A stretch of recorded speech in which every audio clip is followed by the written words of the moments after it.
पारा पारा कैसे होता है। हिंदुस्तान हो या आलम इस्लाम हो, वहाँ के अरबाब इफ्ता की जिम्मेदारी है कि अपने कलम को संभाल के रखें।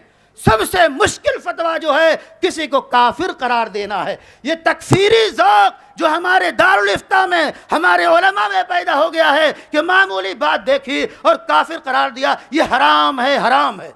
तमाम फुक़हा, चाहे वो इमाम मालिक हों, चाहे अहमद इब्न हम्बल हों, चाहे इमाम शाफ़ई हों, चाहे इमाम अबू हनीफ़ा हों, चाहे अबू यूसुफ हों, मोहम्मद हों, ज़ुफ़र हों या मुग़नी हों, सारे फुक़हा, सातों फुक़हा के तबक़ात जो 7 तबक़ात में तक़सीम किया जाता है, वो सब इस बात पे मुत्तफ़िक़ हैं कि तकफ़ीर सबसे मुश्किल काम है।